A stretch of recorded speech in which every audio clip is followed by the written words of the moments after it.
பேசிட்டு இருக்காங்கன்னு பாத்தியா மகா?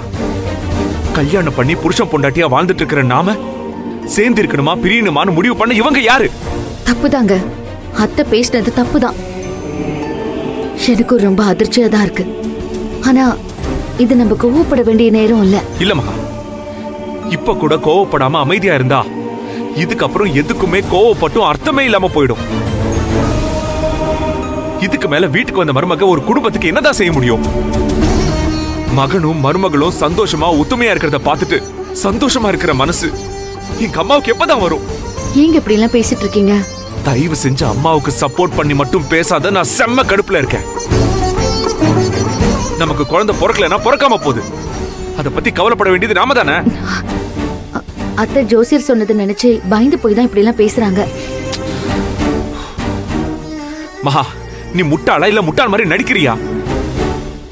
உன் மனசாட்சியை தொட்டு சொல்லு. ஜோசியர் சொன்னதை கேட்டு பயந்து பேசுற மாதிரி அம்மா பேசுறாங்க? இல்லவே இல்ல மகா. ஜோசியர் சொன்னதை காரணமா வச்சுக்கிட்டு உன்னை பழி வாங்க பாக்குறாங்க.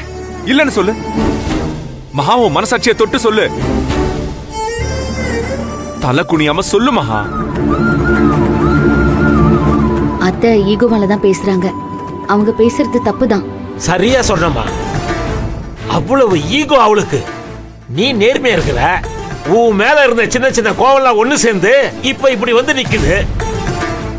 என்னப்பா அப்படி கோவம் அம்மாவுக்கு? வார்த்தைக்கு வார்த்தை ஏன் வீடு ஏன் குடும்பம் பேசுறாங்களே. அந்த குடும்பத்தோட நல்லதுக்காக மகா செய்யறது எதுவுமே அம்மாவுக்கு புரியாமலையா இருக்கும்? என்ன செல்வ நீ? மகா நம்ம குடும்பத்துக்கு நல்லதுதான் செஞ்சிட்டு இருக்கா.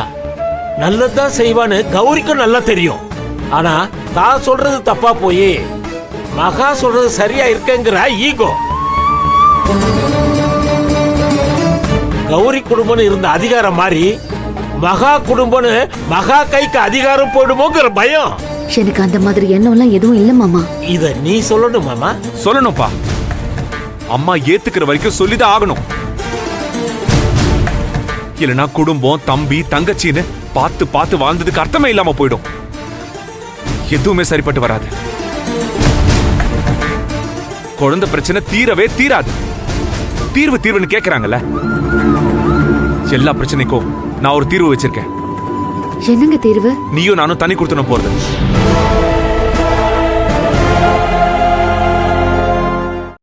என்னங்க என்ன பேசுறீங்க நீங்க?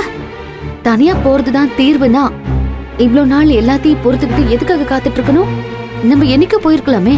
அம்மா புரிஞ்சுக்குவாங்கன்னு நினைச்சுதான் நான் காத்துக்கிட்டு இருந்தேன். எப்ப உன் இடத்துக்கு இன்னொருத்தையும் நினைச்சாங்களோ இதுக்கு மேல அந்த வீட்டுல நாம இருக்கிறதுல அர்த்தமே இல்ல மகா. நம்ம தனியா போய் சந்தோஷமா இருந்தாலே நமக்கு சீக்கிரமா குழந்தை பிறக்கும். நம்ம தனியா போயிடலாம்.